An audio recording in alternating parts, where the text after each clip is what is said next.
Alors, on sous-estime beaucoup l'importance des épices et j'espère qu'après cette vidéo, vous allez courir à l'épicerie du coin, chercher différents poivres. En plus, vous allez voir, il en existe plein et c'est vraiment un délice pour les papilles à découvrir, c'est top. Là, pour cette huile essentielle, retenez d'ores et déjà les 3 points importants, c'est-à-dire qu'elle va venir vraiment soutenir le digestif. Elle va venir stimuler et soutenir les organes clés du digestif. C'est aussi une plante antalgique anti-inflammatoire quand il y a des rhumatismes ou quand il y a des douleurs et c'est un très gros soutien du système respiratoire, notamment en cas de bronchite. Souvenez-vous-en parce que l'automne arrive, on ne sait jamais, ça peut servir. Donc, notre huile essentielle, Piper nigrum, de la famille des Piperaceae, on va venir utiliser le fruit. À l'origine, on le trouvait beaucoup en Inde, ensuite en Afrique, et c'est une huile essentielle qui est composée en grande majorité de monoterpènes qu'on a déjà vu dans d'autres vidéos, et ensuite de ces sesquiterpènes, dont du bêta-caryophyllène qu'on a beaucoup mentionné dans la vidéo sur le baume de copaou et qui est très anti-inflammatoire. Donc, notre huile essentielle, elle a cette première capacité à aider le digestif. Il faut savoir que le principe de la digestion, ça va être de découper tout doucement des aliments qui sont conséquents en des morceaux de plus en plus petits pour les rendre assimilables. Pour faire ça, on a besoin d'enzymes digestives, de couteaux si vous préférez, qui sont fournis en grande majorité par votre pancréas. Ça, c'est important de le savoir parce que cette plante, elle va venir soutenir ce pancréas. Donc votre digestion, elle va la rendre plus efficace. Elle va venir aussi soutenir les foies un peu feignants.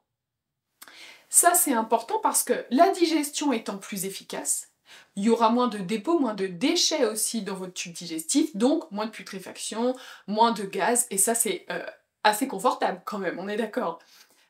Donc ça c'est vraiment important. Cette huile essentielle, elle peut être aussi considérée, ou en tout cas associée du coup, dans une synergie antiparasitaire. Et enfin, les tisanes de baies, de fruits, étaient aussi utilisées pour la constipation. Donc elle a quand même sa place dans les troubles digestifs. À côté de ça, je pense aux sportifs, ou je pense aux gens qui se font mal assez facilement aussi. Comme moi, vous êtes extrêmement maladroite. Les filles, retenez que dans une synergie pour les douleurs, pour les rhumatismes, ou parce que vous vous êtes blessé, vous pourriez très bien mettre du poivre qui est très antalgique anti-inflammatoire. Vous pourriez l'associer à la Gaultérie dont on a déjà parlé, ou au baume de copaou. Et d'ailleurs, si vous regardez souvent, dans les mélanges, vous savez, de crème réchauffante, on va retrouver ces huiles essentielles-là avec de la silice, de l'arpagophytum, parfois du cataphrène, on retrouve régulièrement ces plantes-là, donc c'est pas pour rien. Et je vous le disais, l'automne arrive et les bronchites peut-être aussi. Le poivre, il va venir fluidifier vos sécrétions et permettre leur sortie tout en ayant un côté antiseptique. C'est une huile essentielle qui s'adresse au digestif, qui s'adresse au respiratoire, qui en fait va venir réchauffer. Cette chaleur, elle va soutenir aussi, mesdames et messieurs, votre libido. Elle va venir aussi vous aider quand vous êtes un peu lasse, fatigué. Et de manière générale, c'est une huile qui permet le mouvement. Elle va vous donner du recul sur vos situations quand vous la respirez. Elle va vous permettre de changer d'angle de vue, et c'est un peu ce que nous dit Frank Lobven, et quand vous changez d'angle de vue, vous vous permettez en fait de faire changer la situation puisque votre attitude va changer. Et ça, c'est important dans la vie quand on a besoin que les choses se passent différemment. Parce que c'est ce qu'on disait, c'est un peu fou d'attendre un changement quand on continue d'agir de la même façon. Donc, gardez en tête, à l'esprit, que les olfactions de poivre, elles peuvent aussi vous sortir comme ça de certaines situations. Quand vous êtes beaucoup tourné vers le passé, quand vraiment vous ruminez beaucoup, quand du coup la machine elle s'encrasse un peu, que ça se manifeste par des troubles digestifs d'ailleurs, un peu comme une voiture qu'on n'aurait pas vidangée, et que du coup il n'y a plus de mouvement, parfois par manque de considération pour soi ou de confiance, le poivre il peut recréer l'étincelle qu'il faut. Michel Faucon, il considère qu'elle potentialise les autres huiles. Moi, j'ai tendance à penser que c'est l'encens. Alors, il n'y en a peut-être pas qu'une, mais c'est vrai que j'ai tendance plutôt à associer l'encens à ça. Et c'est vrai qu'en olfaction, j'ai beaucoup comparé les deux huiles. Et Michel Faucon, lui, il vous conseille les deux pour cibler le mental, le soutien mental. C'est vrai que pour avoir fait les deux, et notamment ensemble aussi, c'est des vraies plantes du recul qui peuvent vraiment calmer les ronrons qu'on va avoir tendance à avoir dans la tête. Et le poivre, avec ce qu'il impose comme ça, il vous ramène beaucoup dans le corps, donc souvent ça redonne un axe, un peu comme l'hysope d'ailleurs. Moi pour les problèmes respiratoires, j'associerais bien l'hysope et le poivre, ou une des deux à voir, mais ça vaut le coup de les tenter. Elle redonne un axe et elle nous fait vraiment prendre conscience de l'importance du souffle. Pour l'encens, ça me l'a fait, pour le poivre aussi, pas de la même façon. Mais là, quand vous respirez le poivre, mon conjoint, lui, il a eu tout de suite l'aspect digestif, les papilles, la salivation. Moi, j'ai eu l'impression de reprendre comme ça mon souffle et d'avoir une aisance respiratoire qui n'a pas de prix, et du coup qui me ramène à moi un peu et qui calme la tête. Ça m'a vraiment fait prendre conscience de l'importance de cette expression quand on dit reprendre son souffle, avoir le souffle coupé quand d'un coup on est immobile parce que le choc est trop gros. Pour moi, pour moi ça illustre tout à fait ça. Si je m'étrangle en parlant, c'est un peu gênant. Mais c'est vraiment ce qu'elle incarne.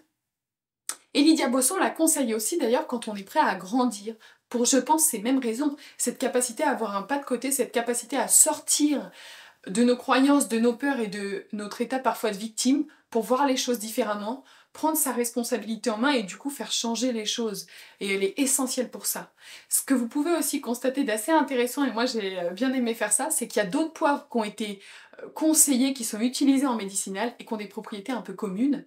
Sainte-Hildegarde de Bingen, elle utilise le poivre de cubeb pour les addictions, la concentration pour l'apprentissage, et elle dit même que ça permet de stimuler, de faire sortir notre ingéniosité en consommant les petits fruits de poivre de cubeb, Piper cubeba. Et du coup, je suis allée interroger Noémie, qui est naturopathe hildegardienne comme moi, mais qui, je trouve, incarne parfaitement ses principes. Elle les vit au quotidien, elle l'habite parfaitement.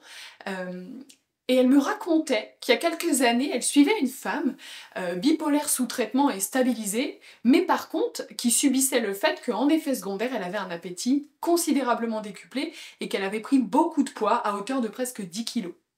Et après la consultation avec Noémie, donc bien évidemment il y a eu des changements alimentaires, il y a eu un vrai soutien naturopathique, mais elle a conservé ce geste de prendre des poivres de cubeb. Pour la posologie, vraiment, allez voir votre naturopathe parce que ça peut changer d'une personne à l'autre. Et ça lui a véritablement, ça l'a aidé à gérer cet appétit en fait croissant. Et aujourd'hui, elle garde ce geste de croquer post-repas 1 ou 2 fruits de poivre de cubeb, mais elle a perdu les kilos qu'elle avait pris et elle a régulé son appétit comme ça. Donc c'est une anecdote assez intéressante, je trouvais important de vous la partager.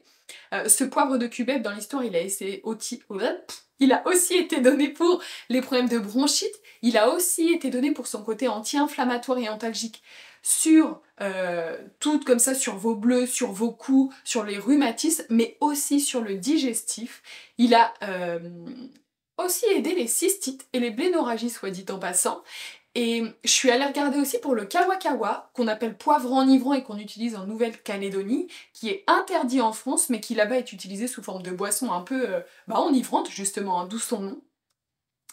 Et effectivement, ce poivre aussi a été donné à sa place pour les bronchites. Il a également vraiment tout cet aspect cérébral qui est mis en avant parce qu'on le donne pour apaiser, on le donne comme spasmolytique, comme neuroprotecteur. Donc je vous le conseille pas, c'est interdit, mais c'est juste pour vous montrer qu'en fait, on retrouve dans cette même famille des propriétés communes d'un fruit à l'autre, parce que la nature ne faisant pas de pont, forcément, on a des propriétés communes. Donc c'est toujours intéressant de voir qu'on peut se débrouiller avec ce qu'on a sous la main. Ne faites pas d'automédication, allez voir un médecin, je ne vous conseille pas des expériences hasardeuses, mais je trouvais ça vraiment intéressant de faire le constat. Je vous retrouve bientôt, normalement la prochaine vidéo c'est sur le géranium, et je vous dis à très vite. Faites-moi vos retours et testez ce poivre, c'est magnifique.